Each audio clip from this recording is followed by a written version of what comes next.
تیسری صدی عیسوی کا واقعہ ہے کہ اس زمانے میں ایک بادشاہ ہوتا تھا جس کا نام دقیانوس بتایا جاتا ہے، اور آج تک بھی اس کی طرف نسبت کر کے کوئی پرانی چیز ہوتی کہ دقیانوسی چیز ہے تو یہ اس کی طرف نسبت ہے۔ دقیانوس اس کا نام عربی تفسیروں میں آیا ہے، تفسیروں میں اور تاریخوں میں۔ تو وہ بت پرست تھا، اور ساتھ ساتھ جو لوگ کہ بت پرستی نہ کرتے ان پر بہت زیادہ ظلم ڈھایا کرتا تھا۔ تو ایک مرتبہ ایسا ہوا کہ وہ لوگ ایک جشن منایا کرتے تھے شہر سے باہر، تو بادشاہ اپنے سارے رعایا کے ساتھ وہ جشن منانے کے لیے شہر سے باہر نکلا،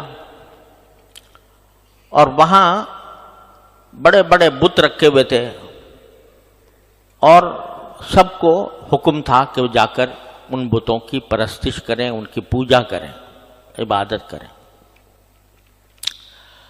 اب اس میں یہ 7 حضرات تھے جو کسی طرح بھی شرک کا ارتکاب کرنے کے لیے تیار نہیں تھا، تو لیکن یہ تھے الگ الگ، ایک دوسرے کو کوئی جانتا نہیں تھا۔ تو انہوں نے جب دیکھا کہ بادشاہ ہمیں ظلم کر رہا ہے اور ہمیں آمادہ کر رہا ہے کہ ہم بت پرستی کریں اور توحید کو چھوڑ دیں، تو ان میں سے ایک آدمی وہاں سے اس جگہ سے ہٹ کر چپکے سے ہٹ کر کسی دور جگہ جا بیٹھا۔ پھر اس کے بعد دوسرے صاحب وہ بھی اسی طرح چھپ کر اسی جگہ پہنچ گئے، تیسرے پہنچ گئے، چوتھے پہنچ گئے۔ ایک دوسرے کو پتہ نہیں کہ ہم کیوں الگ ہو رہے ہیں، کیوں جمع ہو رہے ہیں، یہاں تک کہ 7 کے ساتھ آدمی وہاں ایک ساتھ جمع ہو گئے۔ اب کوئی دوسرے کو بتانا نہیں چاہتا تھا کہ میں کیوں آیا ہوں، کیونکہ اندیشہ تھا کہ اگر یہ بات کھل گئی بادشاہ کے اوپر کہ بت پرستی سے بچ کر یہ لوگ آئے ہیں تو وہ ظلم و ستم کا ارتکاب کرے گا، تو ایک دوسرے سے بھی نہیں پوچھتے تھے تم کیوں آئے۔ یہاں تک کہ جب کافی دیر گزر گئی تو پھر ایک نے ہمت کی، اپنے ساتھی سے پوچھا کہ بھئی تم کیوں آ گئے؟ تو اس نے کہا کہ یہ بادشاہ جو ہے یہ ہمیں شرک کرانا چاہتا ہے، تو ہم اس شرک سے بچ کر یہاں آ گئے، میں آیا ہوں۔ رفتہ رفتہ پتہ چل گیا سب کو کہ ساتوں اسی کام کے لیے آئے ہیں، اسی وجہ سے الگ ہو گئے۔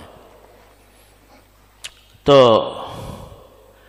اب دونوں نے کہا، ہم سب نے مل کر کہا کہ بھئی کیا کریں، یہ بادشاہ کے ظلم و ستم سے کیسے نجات حاصل کریں۔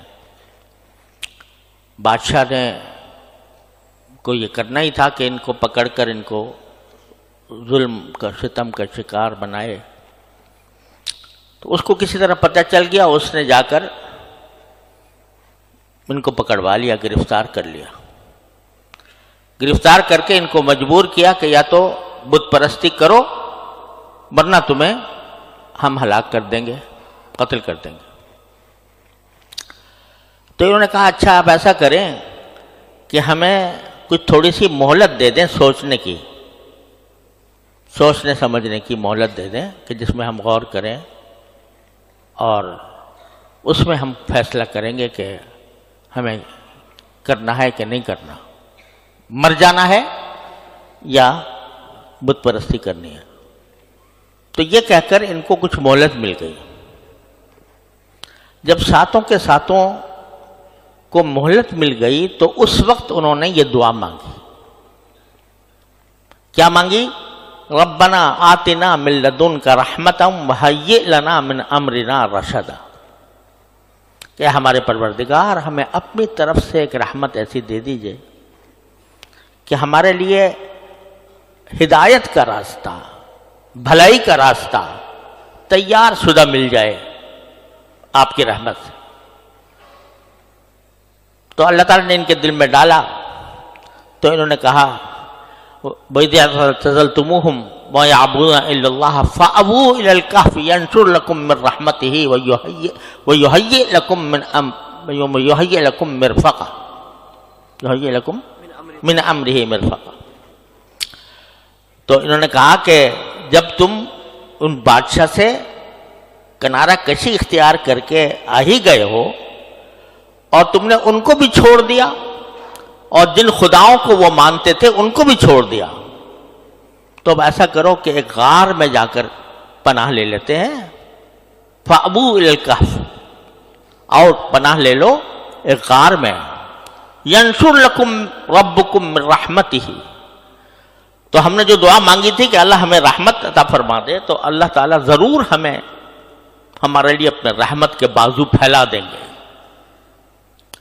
اور وَيُهَيِّئْ لَكُم مِّنْ أَمْرِكُم مِّرْفَقًا، ہم نے کہا تھا کہ ہمارے لیے راستہ تیار کر دیجئے، ہدایت کا راستہ، بھلائی کا راستہ.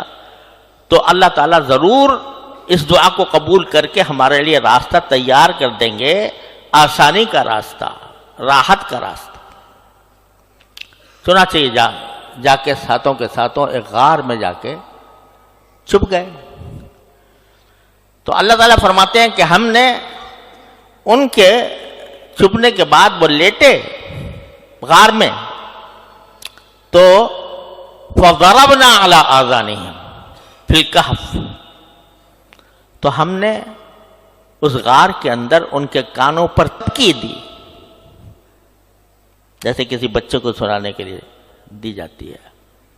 ان کے کانوں پر تھپکی دی، اس کا نتیجہ ہوا نیند آ گئی. اور نیند کس طرح؟ فَلَبِثُوا فِي الْكَهْفِ سِنِينَ عَدَدًا، کہ وہ کئی سال تک اسی غار میں سوتے رہے. اور آگے جا کر قرآن کریم نے ان سالوں کی تعداد بھی بتائی کہ 300 سنین وازدادوا 9، 309 سال غار میں سوتے رہے. غار میں سوتے رہے 309 سال. اور یہاں بھی بعض حضرات نے یہ نقطہ بیان کیا ہے، میں نے حساب تو نہیں لگایا، لیکن نقطہ یہ بیان کیا ہے کہ 300 سنین وازدادوا 9، قرآن کریم میں یہ فرمایا کہ 300 سال رہے اور 9 سال زیادہ. تو 300 سال تھے شمسی حساب سے، اور 9 سال اس میں بڑھ گئے قمری حساب سے. تو اللہ تبارک و تعالیٰ نے یوں نہیں کہا کہ 309 سال رہے، بلکہ فرمایا کہ 300 سال رہے اور 9 سال کا اضافہ کیا. تو یہ قمری سال جو ہوتا ہے وہ بڑھ جاتا ہے نا، تو وہ 300 میں 9 بڑھ گئے تھے. 309 سال پڑے سوتے رہے. اور قرآن کریم نے نقشہ کھینچا ہے اس کا کہ کس طرح سوتے رہے کہ وَنُقَلِّبُهُمْ ذَاتَ الْيَمِينِ وَذَاتَ الشِّمَالِ، ہم ان کو پلٹتے رہتے تھے، کبھی دائیں طرف کبھی بائیں طرف، یعنی اسی نیند کی حالت میں ان کو کروٹیں دیتے رہتے تھے، کیونکہ سیدھے اگر لیٹے رہتے تو زخم آ جاتے ہیں پشت کے اوپر. لیکن ہم ان کو دائیں طرف بھی پلٹتے تھے، بائیں طرف بھی پلٹتے تھے. 300 سال تک کروٹیں دلواتے رہے ان کو. اور سورج ان کے دائیں بائیں سے گزر جاتا تھا اور ان کے اوپر براہ راست اثر انداز نہیں ہوتا تھا. اور قرآن کریم نے یہ بھی نقشہ کھینچا ہے کہ وہ جس طرح سو رہے تھے اور ان کا کتا وہیں پر اپنے بازو پھیلائے ہوئے بیٹھا تھا. وَكَلْبُهُمْ بَاسِطٌ ذِرَاعَيْهِ بِالْوَصِيدِ، ان کی چوکھٹ پر کتا جو ہے وہ اپنے بازو پھیلائے ہوئے بیٹھا تھا. ایک ڈاکٹر نے لکھا ہے کہ یہ جو قرآن کریم نے کہا ہے کہ ہم ان کو کروٹیں دلاتے رہتے تھے دائیں اور بائیں، تو یہ طبی اعتبار سے کسی آدمی کو زندہ رکھنے کے لیے ضروری ہوتا ہے کہ وہ سیدھا لیٹا نہ رہے ورنہ زخم ہو جاتے ہیں. لیکن کتا جو تھا وہ اپنے بازو پھیلا کر بیٹھا رہا 300 سال تک. تو وہ ڈاکٹر کہتا ہے کہ انسان میں اور کتے میں یہ فرق ہے کہ انسان کے تو پشت میں زخم ہو جاتے ہیں، لیکن کتا جو ہے وہ اس کے کھال میں اللہ تبارک و تعالیٰ نے یہ صلاحیت رکھی ہے کہ اس کو زیادہ دیر زمین پر رہنے کی وجہ سے اس کو زخم نہیں ہوتے. تو وہ باسط ذراعہ بالوسیط. اور اللہ تبارک و تعالیٰ نے نقشہ کھینچا کہ اگر تم اس حالت کو دیکھتے جس حالت میں کہ یہ لوگ وہاں سوئے ہوئے تھے اور کتا ان کے پاس ان کی دہلیز پر بیٹھا ہوا تھا، تو کیا ہوتا؟ تم اگر دیکھو لَوَلَّيْتَ مِنْهُمْ فِرَارًا وَلَمُلِئْتُ مِنْهُمْ رُعْبًا، کہ اگر تم اس کا منظر دیکھتے تو اس سے خوفناک سا منظر تھا کہ تم وہاں سے بھاگ کھڑے ہوتے اور تمہارے دل پر اس کا رعب طاری ہو جاتا. 300 سال 309 سال سوتے رہے. ثم بعثناہم، پھر ہم نے ان کو زندہ کیا، یعنی پھر وہ نیند سے بیدار ہوئے. تو نیند سے جب بیدار ہوئے تو نیند سے بیدار ہو کر آپس میں ایک دوسرے سے پوچھ رہے ہیں کہ بھائی کتنے دیر ہم سوتے رہے؟ تو کسی نے کہا کہ بھائی 1 دن سوئے، کسی نے کہا کہ 1 دن کا کچھ حصہ سوئے. آخرکار انہوں نے کہا کہ چلو بھائی پتہ نہیں کتنا سوئے، یہ تو الگ بات ہے، لیکن بھوک لگی ہوئی ہے تو کوئی کھانے پینے کا انتظام کرو. تو کسی سے اپنے ساتھی سے کہا کہ بھئی چلو کچھ چاندی کے سکے، کچھ سکے تھے ان کے پاس، وہ جا کر کھانا تلاش کرو.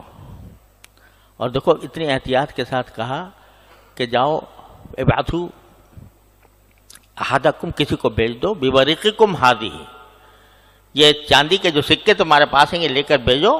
فلینظر ایھا ازکی طعاما، جا کر وہ تلاش کرے کہ بھئی کون سا کھانا حلال ہے، کیونکہ سب بت پرست تھے نا ان کے خیال میں. تو کھانا تلاش کرو اور حلال کھانا تلاش کرو. اس حالت میں بھی یہ فکر تھی کہ بھئی کھانا حرام نہ ہو. تو ایھا ازکی طعاما فلیأتکم برزق منہ ولیتلطف، اور ذرا چھپ چھپ کے جانا آرام سے. ولا یشعرن بکم احدا، کسی کو پتہ بھی نہ چلے کہ تم کہاں سے آ رہے ہو. اب یہ جب سکے لے کر گیا کھانے وانے لینے کے لیے، تو جو آدمی بیچ رہا تھا اس نے ان کی شکل اوپر سے نیچے دیکھی کہ تم کہاں سے آ گئے. تو اس نے کہا یہ سکے لے کے آیا ہوں کھانے کے لیے. کہا یہ تو 300 سال پرانے سکے ہیں، یہ اب نہیں چلتے. تب ان کو احساس ہوا کہ ہمیں 309 سال زندہ رہے.